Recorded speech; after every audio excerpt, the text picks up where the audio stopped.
Good morning to all of you. स्वागत करता हूं आपका अपना यूट्यूब चैनल मैथ्स अड्डा सारण में। चलिए फिर मैं हाजिर हो गया एक नया सेशन लेके, इसके जो साइंस प्रैक्टिस सेट 34 लेके। अब अगर अभी तक ने आपने 33 प्रैक्टिस सेट नहीं देखा है तो इसका प्लेलिस्ट बना हुआ है, आप जाके देख सकते हैं। तो चलिए, अगर आप हमारे चैनल पर नए हैं तो चैनल को सब्सक्राइब कर लें और वीडियो को अंत तक देखें ताकि आपको इसका फ़ायदा मिल सके। तो चलिए बिना टाइम वेस्ट किए क्लास को हम शुरू करते हैं। आज का पहला क्वेश्चन क्या है, पहला क्वेश्चन हम देखते हैं कि एक समान वृत्तीय गति में क्या होता है। एक समान वृत्तीय गति यानी कि जब वृत्तीय गति होता है, वृत्ति में एक समान वृत्तीय गति होगा, इसमें चाल एवं वेग दोनों क्या होते हैं, अचर होते हैं। कि चाल एवं वेग दोनों चर होते हैं, चाल चर वेग अचर होते हैं, या चाल अचर और वेग चर होते हैं। देखिए, जब कोई एक समान वृत्तीय गति होता है तो गति की दिशा प्रत्येक जो बिंदु पर होता है बदलती रहते हैं। ठीक है, प्रत्येक बिंदु पर बदलते रहता है। इसकी दिशा जो होती है इसके बिंदु पर खींची गए टेंजेंट के यानी स्पर्श जिया के अनुदिश होता है। ठीक है, तो एक समान गति में जानते हैं क्या होता है, वेग समय अंतराल पर निर्भर नहीं करता। मान लीजिए टेंजेंट यहाँ से इधर, यहाँ से इधर, यहाँ से इधर, यहाँ से इधर, तो वेग जो है एक समान गति पर समय अंतराल पर निर्भर नहीं करता है। यदि कोई वस्तु गतिमान वस्तु एक समान वेग के साथ समान समय अंतराल में समान दूरी जो है तय करती है, मान लीजिए समान दूरी तय करती है, तो वस्तु की गति एक समान गति कहलाती है। ठीक है, तो इसमें क्या होता है, चाल तो अचर होता है, चाल अचर रहेगा और वेग क्या होगा, चर रहेगा। तो ऑप्शन डी आपका सही आंसर हो जाएगा। अगला क्वेश्चन देखते हैं, प्रतिबल का प्रभाव निम्नलिखित में से किस पर निर्भर करता है। तो प्रतिबल का जो प्रभाव होता है ये आपका किस पर निर्भर करता है, क्षेत्रफल पर निर्भर करता है। ठीक है, प्रतिबल का जो प्रभाव होता है वो क्षेत्रफल पर निर्भर करता है। तो ऑप्शन डी आपका क्या हो जाए, सही आंसर हो जाएगा। चलिए अगला क्वेश्चन देखते हैं, वह बिंदु जहाँ पर एक वस्तु का संपूर्ण भार कार्य करता है उसे क्या कहा जाता है। तो वस्तु का जो संपूर्ण भार कार्य करता है उसे क्या कहते हैं, द्रव्यमान का केंद्र, घर्षण का केंद्र, दाब का केंद्र, गुरुत्वाकर्षण का केंद्र। जहाँ वस्तु संपूर्ण भार कार्य करता है, संपूर्ण भार किस पे कार्य करता है, तो गुरुत्वाकर्षण का केंद्र पे जो है संपूर्ण भार कार्य करता है। तो ऑप्शन सी क्या हो जाएगा, आपका सही आंसर हो जाएगा। देखिए, गुरुत्वाकर्षण का जो बल होता है ना वो पूरे ब्रह्मांड में नहीं बदलता है। ठीक है, और गुरुत्वाकर्षण बल सबसे कमज़ोर बल होता है। और गुरुत्वाकर्षण बल क्या होता है, आकर्षण बल भी होता है। ठीक है, आशा करता हूँ ये चीज़ आपको अच्छे से समझ में आई होगी। अगला क्वेश्चन देखते हैं, एक वृत्ताकार पथ में स्थिर गति वाले पिंड की गति को क्या कहा जाता है। तो स्थिर गति वाले पिंड को क्या कहा जाता है, तो समान वृत्तीय गति कहा जाता है। ठीक है, स्थिर गति वाले मान लीजिए उसे क्या कहा जाएगा, समान वृत्तीय गति कहा जाएगा। तो ऑप्शन डी आपका क्या हो जाएगा, सही आंसर हो जाएगा। क्या होता है, जब एक वस्तु एक समान चाल से वृत्ताकार पथ पर अगर चलते रहती है तो अभिकेंद्रीय बल जो होता है हमेशा वस्तु के विस्थापन के क्या होता है, लंबवत होता है। ठीक है, चलिए अगला क्वेश्चन देखते हैं। अगला क्वेश्चन है कि लेड की विशिष्ट ऊष्माधारिता 125 जूल पर केजी पर केल्विन है। तो लेड के 250 ग्राम के एक टुकड़े द्वारा 5 किलो जूल ऊष्मा अवशोषित किए जाने के बाद उसका तापमान 10 डिग्री सेंटीग्रेड बढ़ जाता है। तो इसकी ऊष्माधारिता ज्ञात कीजिए। ऊष्माधारिता हमको ज्ञात करना है। अगर हम देखें Q बराबर m/s होता है, लेकिन H बराबर क्या होता है, H बराबर ms होता है। तो यहाँ जो ms है इसे हम कह सकते हैं Q बराबर h थीटा। क्या कह सकते हैं, Q बराबर h थीटा।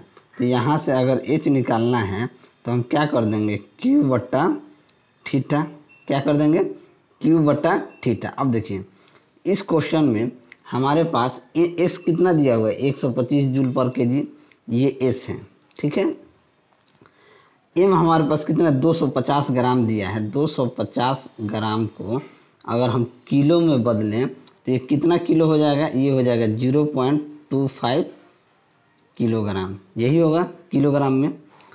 अगर Q 5 किलो जूल है तो Q बराबर 5 किलो जूल यानी कि 5 गुना 10⁻³ जूल, तो बस काम ख़त्म। क्यू हमारे पास क्या आ गया, 5 गुना 10⁻³ जूल, और थीटा कितना डिग्री दिया है, 10 डिग्री दिया है, तो 10 से भाग देंगे, 10 से काट देंगे तो ये स्क्वायर हो जाएगा, तो कितना हो जाएगा 500 जूल पर किलो, 500 जूल पर किलो। तो ऑप्शन सी आपका क्या हो जाएगा, सही आंसर हो जाएगा। चलिए अगला क्वेश्चन देखते हैं।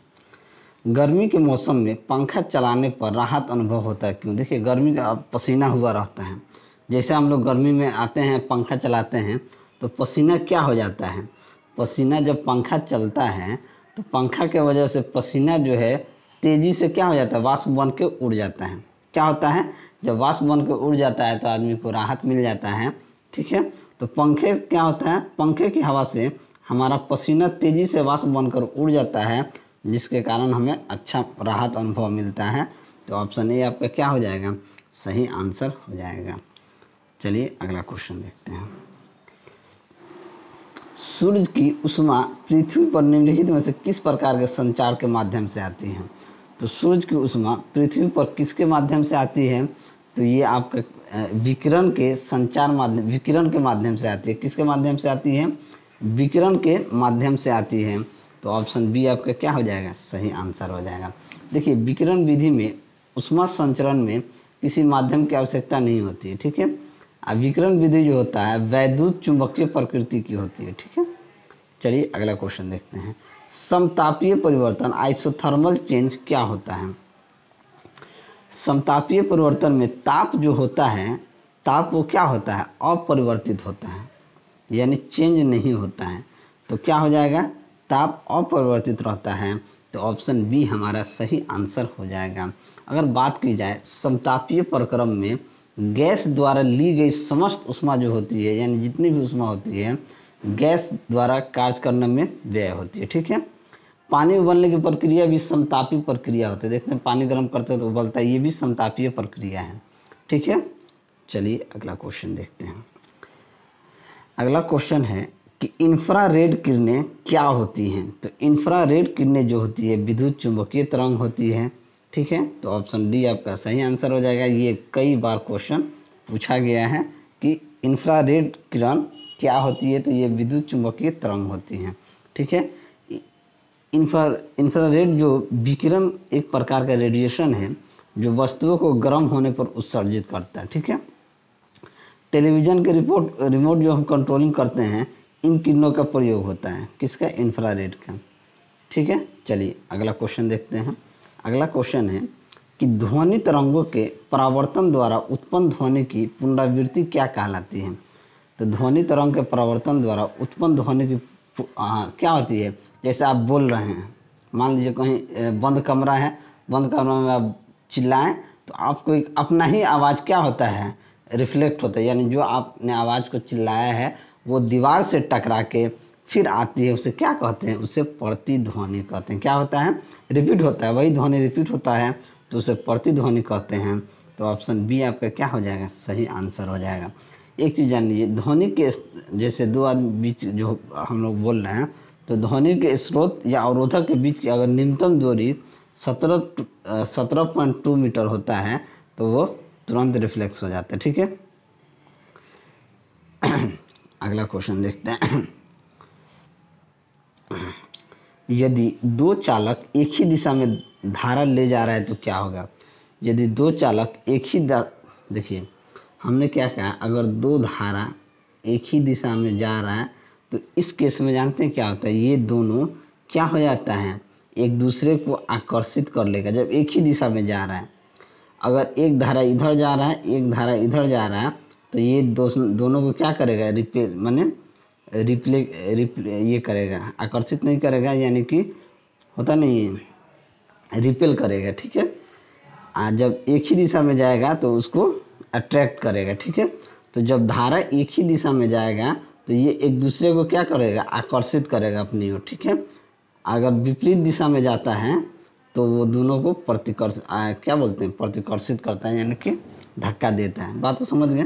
तो जब दोनों चालक एक ही दिशा में जाएगा तो एक दूसरे को क्या करेगा, आकर्षित करेगा। तो ऑप्शन डी आपका सही आंसर हो जाएगा।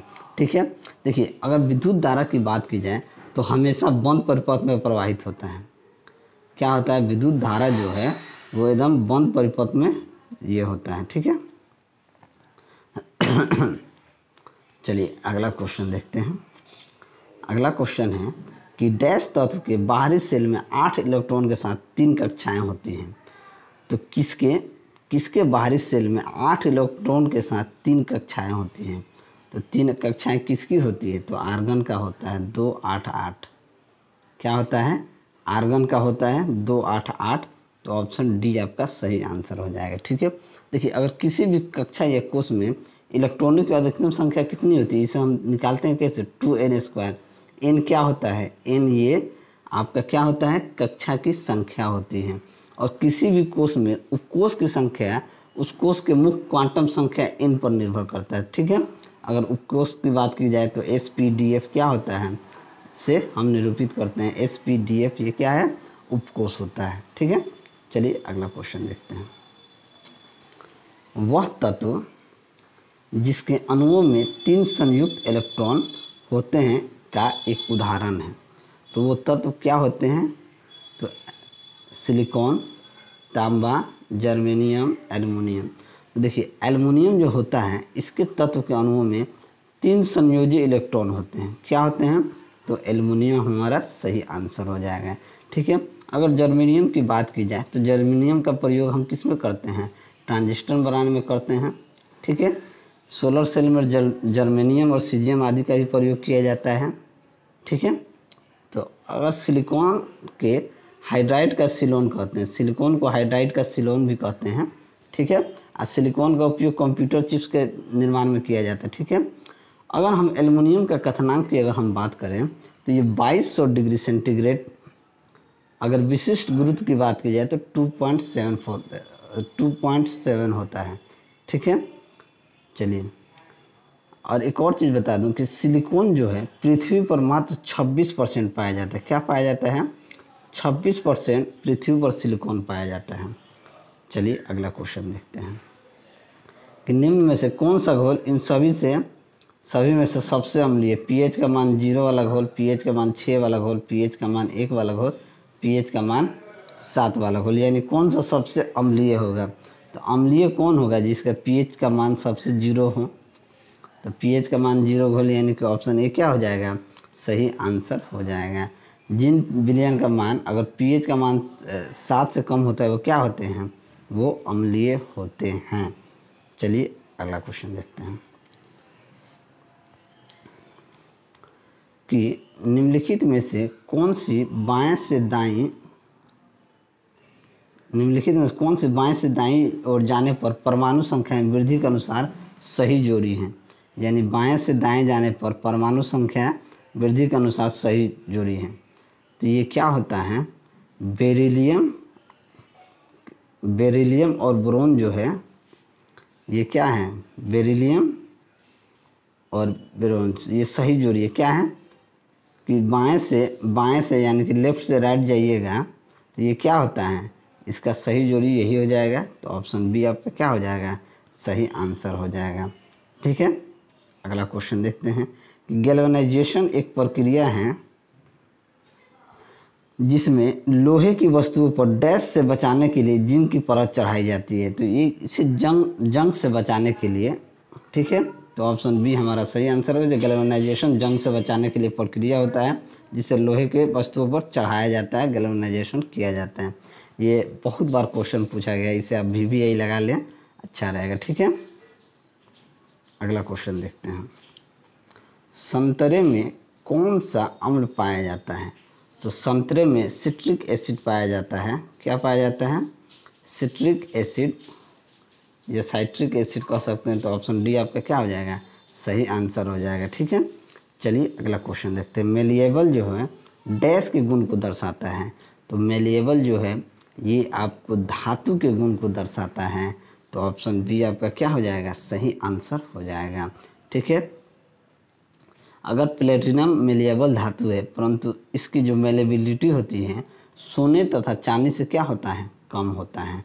ठीक है, चलिए अगला क्वेश्चन देखते हैं किस रासायनिक अभिक्रिया में विन यौगिक बनाने के लिए दो यौगिकों के बीच बॉन्ड या आयनों का विनिमय होता है? तो किसके बीच होता है? तो दोहरी विस्थापन अभिक्रिया के बीच होता है। तो ऑप्शन बी आपका सही आंसर हो जाएगा।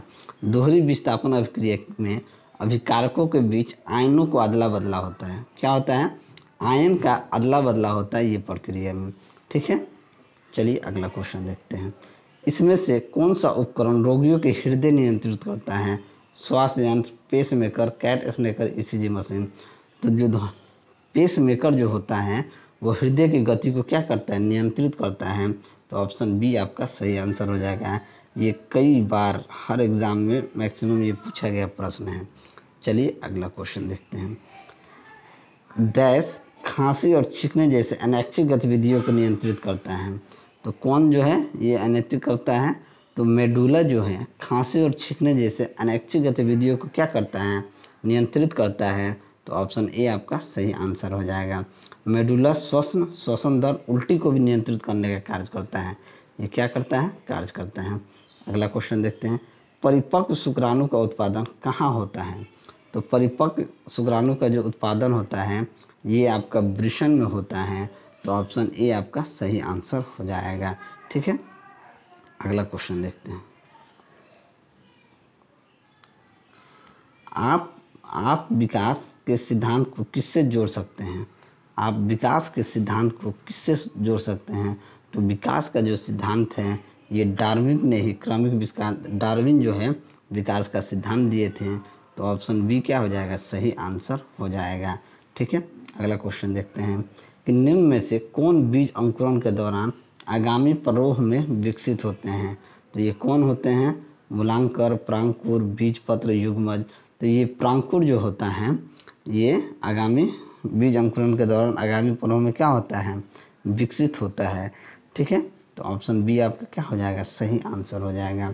और ये अंतिम क्वेश्चन देखते हैं कि पौधों में स्रावित होने वाले वह हार्मोन जिसके कारण उसका तना सूरज की रोशनी की ओर झुकता है क्या कहलाता है? तो जिसका तना सूरज की ओर झुकता है जिब्रेलिन कहलाता है, साइटोकाइनिन कहलाता है, एस्कॉर्बिक एसिड कहलाता है या ऑक्सिन कहलाता है।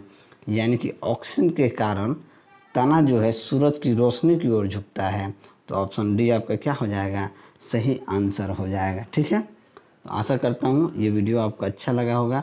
अगर मेरा वीडियो आपको अच्छा लगा हो तो वीडियो को लाइक करें, दोस्तों में शेयर करें। अगर आप हमारे चैनल पर नए हैं तो चैनल को सब्सक्राइब करें। मैं ऐसे ही वीडियो आपके सामने लेकर हाजिर होता रहूँगा। चलिए मिलते हैं अगले वीडियो में, तब तक के लिए जय हिंद। घर पे रहें, सुरक्षित रहें, सेफ रहें और पढ़ते रहें। अपनी पढ़ाई पे लॉकडाउन ना लगने दें। तो चलिए